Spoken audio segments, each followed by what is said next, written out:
Thank you, Donna, for reading Scripture for us this morning. I think we all go through times in our lives where we're just tired. And I'm not necessarily just talking about that you just didn't sleep well the night before or a week before, but just that there's times in life where we're just tired. We're tired of the work that we're engaged in. We're tired with just the repetition of life. We're tired with the routines we're going through. We're just tired.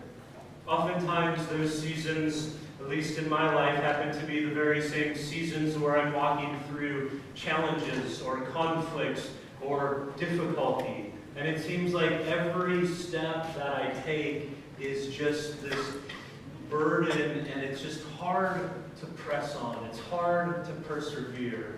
I would imagine you have those times in your life as well. Some of you, that might be right now for you. It's hard to persevere. It's hard to press on. It's hard to keep moving forward.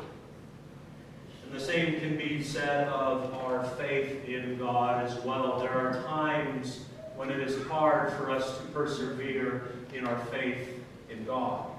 Now, as this text was read to us, and as you're listening and maybe reading along, and if you haven't opened your Bibles, I'd encourage you to do so now to Genesis 23. You might be thinking, okay, well, what's in this morning that seems to hit where we're at in life? This doesn't seem to have much implication for me. It seems to primarily be a historical account of Abraham seeking a place to bury his wife. And on one level, that's certainly what is going on. But on another level, as we look at this chapter, and as we finish up this morning, looking at the life of Abraham, we're going to see something else. Because what we see in this is we see a picture of perseverance in faith. We see a picture of Abraham who perseveres in his faith.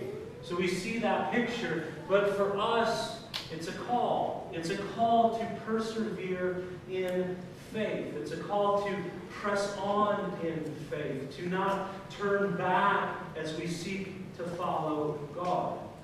For a number of weeks now, we've been following the life of Abraham and Sarah, and we've been following them through the ups and downs of their lives, moments where they had great faith, the moments where they absolutely blew it as well. But through the midst of this, one thing we have seen, and that's the faithfulness of God over and over and over again. And we must remember, as we conclude this time in the life of Abraham, we must remember the promise that Abraham was originally given.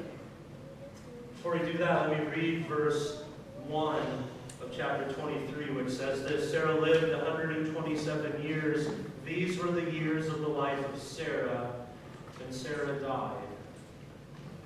So Sarah's life has come to an end, and as is common any time someone's life that they've journeyed with for years comes to an end, it naturally causes us to look back on where they have been, where they have come. So we can assume that in this time where Abraham's mourning for Sarah, he looked backwards at everything the two of them have been through together. And as they look backwards, he likely is remembering the great promises that God has given to them. Genesis 12:2, the very first time God appeared to Abram, we read this: "And I will make of you a great nation, and I will bless you and make your name great, so that you will be a blessing. I will bless those who bless you, and him who dishonors you I will curse, and in you all the families of the earth will be blessed." God appeared to Abraham and said, hey, look, if you're willing to leave your land, your kindred, your family, if you're willing to leave and go out to the place that I will show you, I will bless you. You will become a great people, and you'll have a great land, and through you all the families of the earth will be blessed. A little bit later in Genesis 13:14, we read this. The Lord said to Abraham standing on a hill, the Lord said to Abraham after Lot had separated him, "Lift up your eyes and look from the place where you are. Look northward and southward and eastward and westward, for all the land that you See, I will give to you and your offspring forever. I will make your offspring as the dust of the earth, so that if one can count the dust of the earth, your offspring also can be counted. In Genesis 17, Abraham is told that he will become a father of a multitude of nations, so that his descendants will become many nations, not just one great people, but many nations will come from the offspring of Abraham. Genesis 22:17, we read this: I will surely bless you, and I will surely multiply your offspring as the stars of heaven and as the sand that is in the seashore. And your offspring shall possess the gate of his enemies, and in your offspring shall all the nations of the earth be blessed, because you have obeyed my voice. So Abraham and his descendants are given these incredible promises. I wonder if at this point, as Abraham is mourning for the death of Sarah, if he's looking at his life and thinking about where he is and thinking about Ishmael, the son who was born to Hagar's servant and he had to send off. And I wonder if he's thinking about Isaac, the promised heir that finally came to him, the one who all these great promises are going to be passed on to. And we're told in 25 that Abraham had several other children as well who will become nations. So as he's looking back, there's these tiny little pictures that maybe these great promises might happen. But don't they seem like they're a long ways away? Abraham's getting old. He doesn't have a whole lot of life left. His wife has just died. And all these glorious promises, they seem so far away. And now his wife is dead. And he has to decide, where is he going to bury his wife? Now this might seem like, okay, what's the big deal?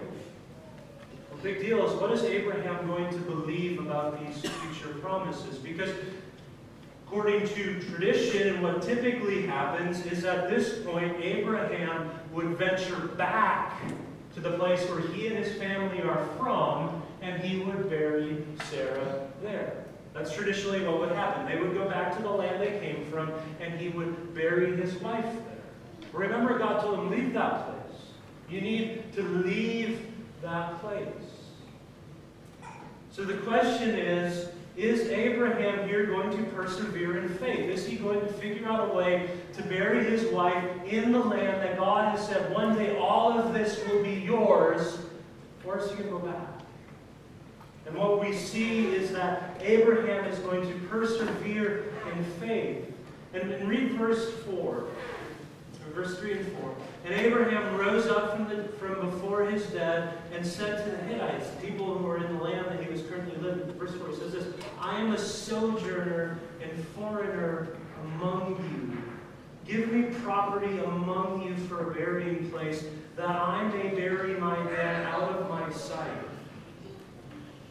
When we just looked at all the promises that had been given to Abraham, promises such as, Abram, look to the north, look to the south, look to the east, look to the west.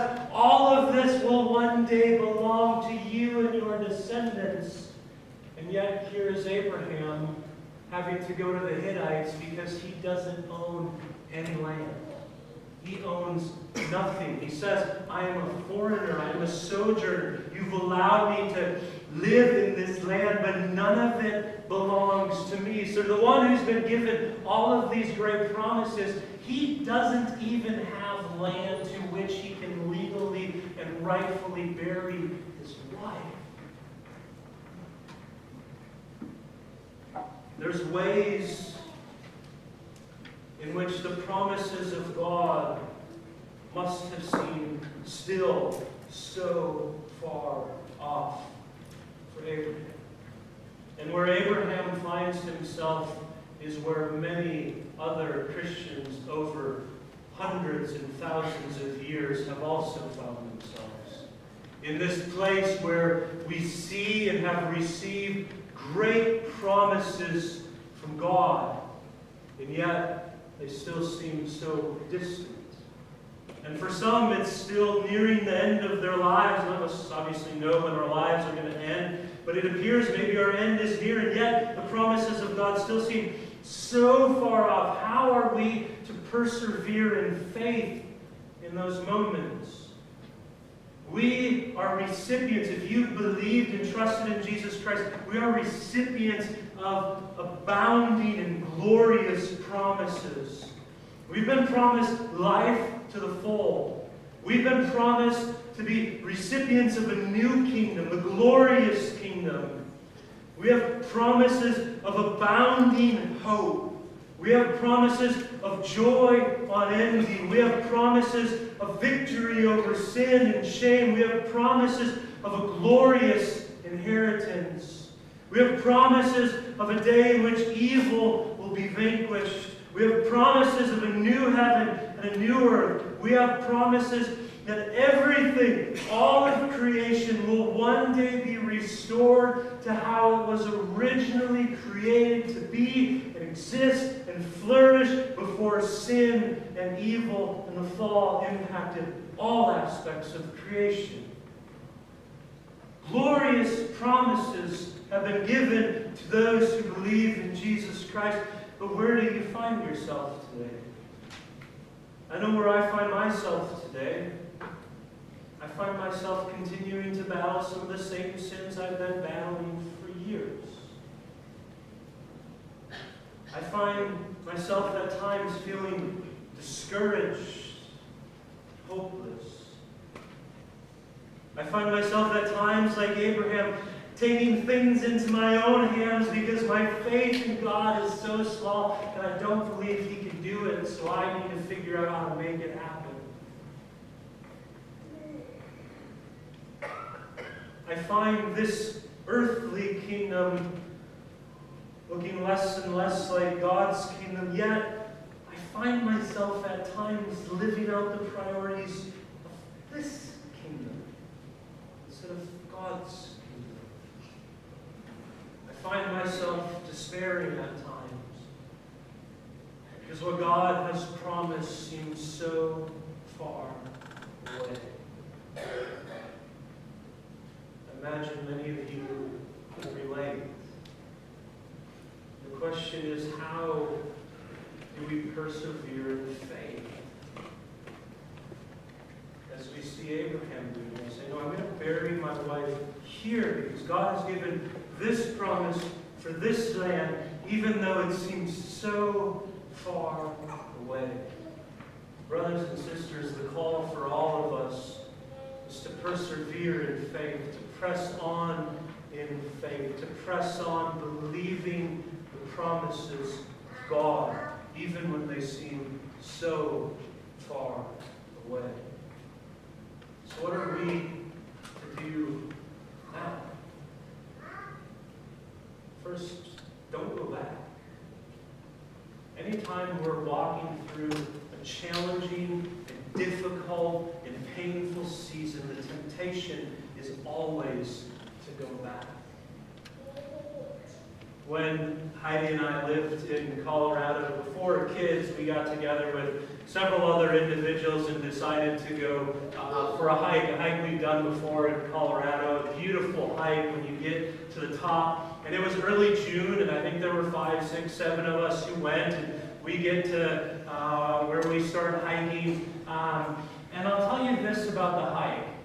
The women who were hiking enjoyed it much, much more than the men who were hiking. So if you go hiking in early June at a higher altitude in Colorado, there is still going to be snow on the ground. Like lots of snow, like feet of snow. Now, if you're a female and you don't weigh a whole lot, you just scamper across the snow like no trouble whatsoever. Now, me and the other guys who were with, we were bigger. And so we started off on this hike over this snow. We're like, oh, this isn't a big deal. It's nice and hard. The problem is about every 20 steps, I'm not joking, about every 20 steps, one of the guys would step in the wrong spot and their leg, literally, their leg would be up to almost their hip in snow. And now the guys would try to pull this one out. Well, all the girls, you want to know what they did? they laughed. That was the way that they held it. And this is what we did for the next hour until we got above tree level where the sun had melted the snow up higher. And we just kept going, and the ladies just kept laughing. And there were many times when we're like, this is ridiculous. Like, let's go back to the car. We've seen the view. Let's just call it quits. And the ladies, of course, like, no, let's keep going. This is great. This is fun. And so we kept going. Like I said, we've done this hike before, and we know what it's like at the top. It's beautiful at the top. And so when we finally made it to the top, our shoes soaking wet, our pants soaking wet, when we finally made it to the top, you get to look out and literally 360 degrees around you, you see nothing but mountain ranges. It is beautiful. But there's a lot of times getting up to that where we're like, well, we should just go back. That's what it's like oftentimes in this life, isn't it? In our faith in God, where we're moving forward and we know where we're supposed to be moving, but it is difficult and we're falling constantly and people are mocking us and we're seeking to move forward. It's easy in that place to say, no, I'm just going to turn around and I'm going to go back. If you have your Bibles, turn over to Hebrews chapter 11. Hebrews chapter 11. The author of Hebrews here talks about Abraham and Sarah and others. But he says this, and the question is, okay, how do we keep moving forward? What keeps us moving forward? We're told in this what keeps us moving forward. What kept Abraham and Sarah moving forward? Hebrews 11, beginning in verse 13, it says this: these all died in faith. It's talking about Abraham and Sarah and Isaac and Jacob and some others. It says, these all died in faith, not having received the things promised, but having seen them from afar and having acknowledged that they were strangers and exiles on the earth. For people who speak thus make it clear that they are seeking a homeland. If they had been thinking of that land from which they had gone out, they would have had opportunity to return. But as it is, they desire a better country, that is a heavenly one. Therefore God is not ashamed to be called their God, for he has prepared for them a city. So we're told the reason Abraham and Sarah didn't return is because they wanted something better than what they came from. They didn't want to just go back to where they came from, because God said, if you follow me, I'm going to bring you to a better land. I'm going to bring you to something that is greater. And so it says in verse 15, if they had been thinking of that land from which they had gone out, they would have had opportunity to return. But as it is, they desire a better country. That is a heavenly one.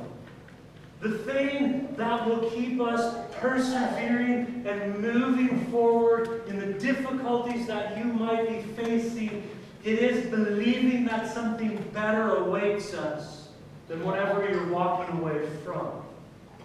Believing that something better awaits us than whatever the pain and struggle that we are trying to persevere in faith through at this moment. Over the past year, I've read several biographies from individuals, Christians living in the 1600s and 1700s, and it's interesting.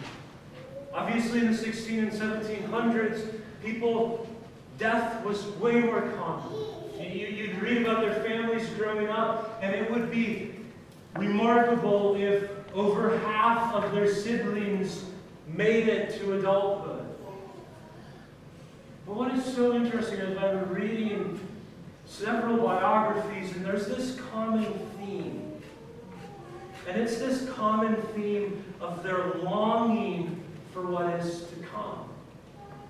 And I believe the reason it was so on the forefront of their minds is because everywhere they looked, people were dying. Their siblings were dying. Their parents were dying way too young. Their friends, as they get older, and their acquaintances, as they begin to have kids, and others begin to have kids, they mourn together as their kids and the kids of those they become acquaintances and friends with, they die. But everywhere they looked, people were dying.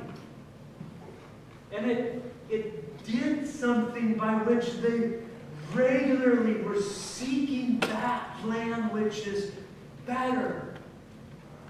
And I honestly, don't get me wrong, I'm not saying I hope we go back to that, where we live really short lives and there's great sickness and disease. And I'm not saying that at all, but in the relative health and comfort and ease that we here in America generally find ourselves living in, it becomes fairly easy for us to think, this is the promised land. This is where life is at. This is where I get my joy. This is where I get my happiness. And then when we start to walk through difficult seasons, there's nothing to look for, because oftentimes what happens in difficult seasons is the very things that we look to for joy and happiness and goodness here on this earth, usually those things are getting ripped away from us. And so there's a reason why people begin to turn back, which is why we need a vision of the greatness of what awaits us if we're going to persevere in faith when life gets difficult. That is one. We could look at dozens. We're just looking at one. That is one practice we need to engage in if we're going to not turn back when life gets difficult. We must believe that something far better awaits us. Do you believe that? Or have you fallen into the belief, which is so easy to fall into, that this life is where it's at?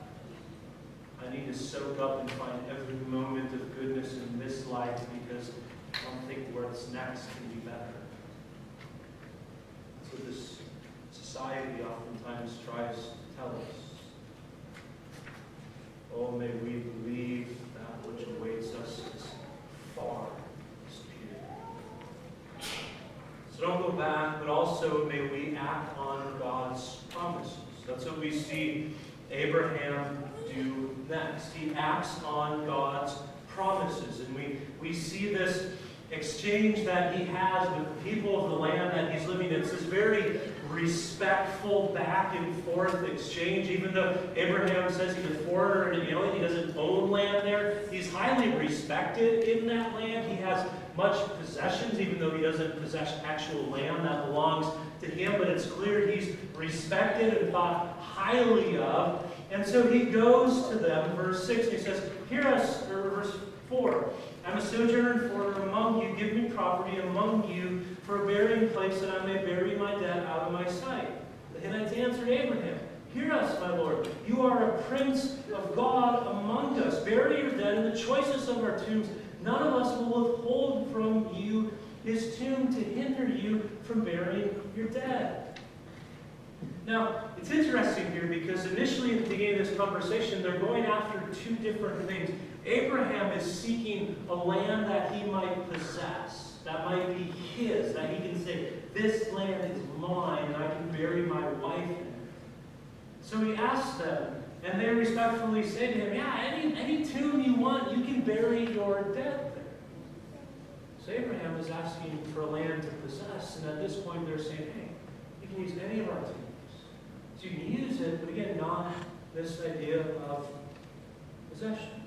Verse 7, Abraham rose and bowed to the Hittites, the people of the land, and he said to them, if you are willing that I should bury my dead out of my sight, hear me, entreat from me Ephron the son of Zohar, that he may give me the cave at Machpelah, which he owns. It is at the end of his field. For the full price, let him give it to me in your presence as a property for a burying place. So Abraham says, okay, if you'd be so gracious, would you entreat this one individual and let me purchase for the full price that land, so I can possess that land, so I can possess that cave at the end of this field, so that I might bury Sarah and have something that belongs to me.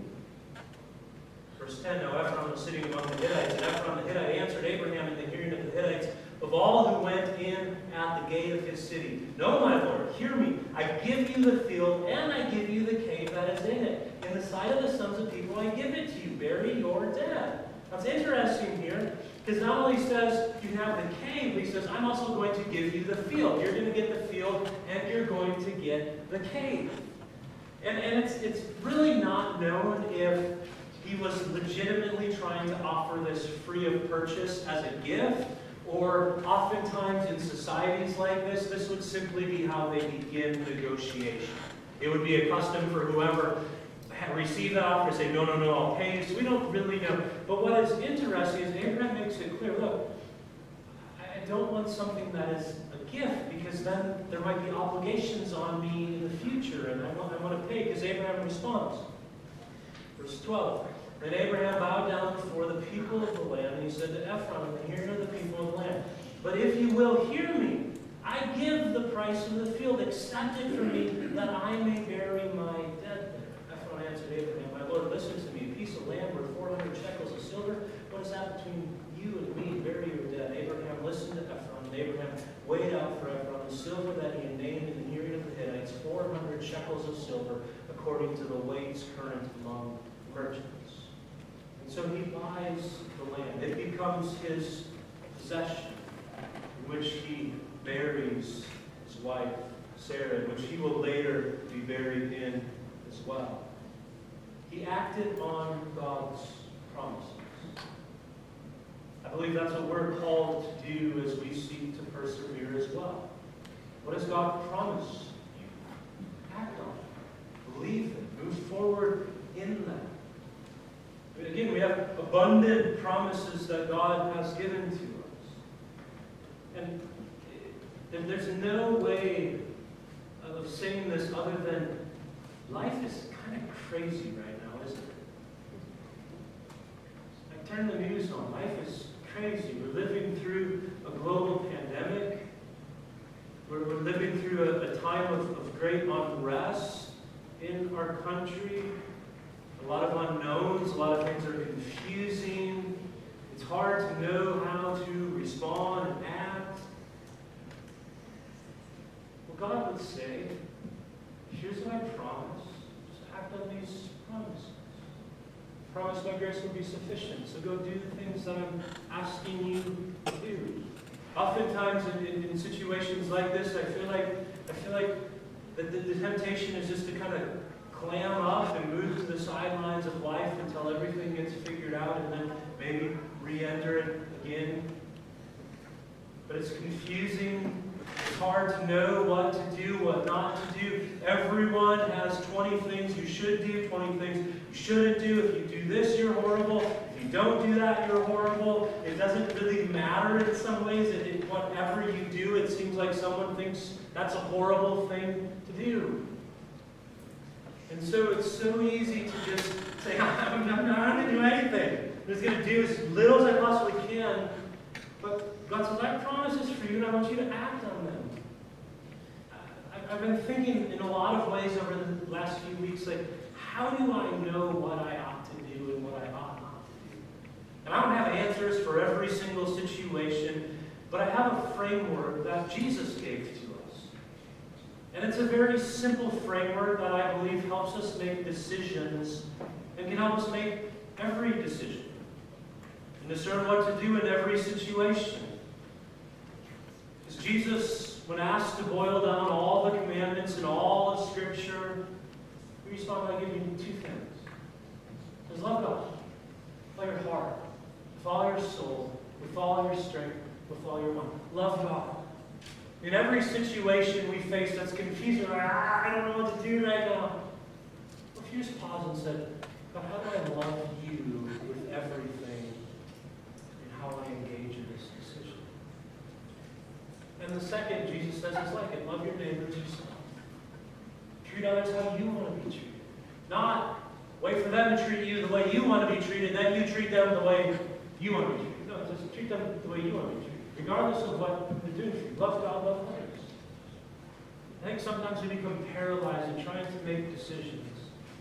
And I would imagine if we would go before God in humility and seeking Him and just say, God, I'm not really sure what to do right now. Help me to see what it would look like to love you well in this. And help me to see what it would look like to love others well in this. Then whatever that is, whether it makes sense to you or not, to move forward, acting, believing that everything God has promised you, He's going to provide for you as you step forward in doing the very things He's asking you to do as you seek to love Him and to love others. So we're to not go back, we're to act on God's promises. Hebrews 11:13. There's a phrase that jumped off the page when I was looking at it this week, and it said, those who died in faith. Not only, brothers and sisters, would we persevere in faith, but might we also die in faith? Isn't that the end of persevering in faith? We persevere in faith until we die in that very same faith. Until we give up of this earthly life comes to an end, and we come to an end believing all promises of God. I hope someday, by God's grace and word, that it might be said that I died in faith. Not in faith that my faith was great enough, or that I was good enough, or that I did all these things right. No, but that I died in faith, believing that Jesus Christ was enough.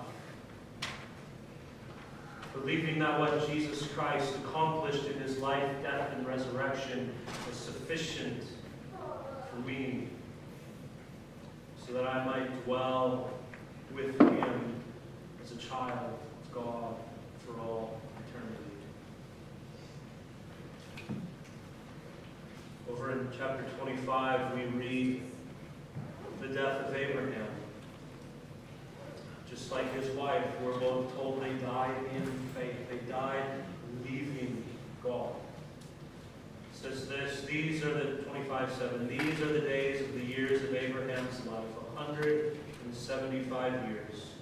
Abraham breathed his last and died in a good old age, an old man full of years, and was gathered to his people. Brothers and sisters, may we die in faith. So what are we to do now to persevere? Finish with this in Hebrews chapter 12. Just after the author of Hebrews is talking about the great faith of so many who've gone before us. We're told this, 12:1, therefore, since we are surrounded by so great a cloud of witnesses, let us lay aside every weight and sin which clings so closely, and let us run with endurance the race that is set before us. How? Looking to Jesus, the founder and the perfecter of our faith. Brothers and sisters in Christ, there is not a 5-step process in which we grow in perseverance. The author of Hebrews tells us that we grow in perseverance by keeping our eyes fixed on Jesus, who began our faith and who will perfect it. So our response question asks you to fill out on your response cards is, where in your life are you needing to persevere in faith? I'm going to ask you to write that down on your Connect card, and then at the end of the service, you can leave that card on the pew. You can put it on the black boxes on your way out. So we want to join you in prayer. So I just ask you to write that down so we know how we can be praying with you. But then I want you to spend a couple minutes here just looking to Jesus. Looking to Him. Because it's as we look to Him that we're able to run the race with endurance. So take some time to look to Jesus.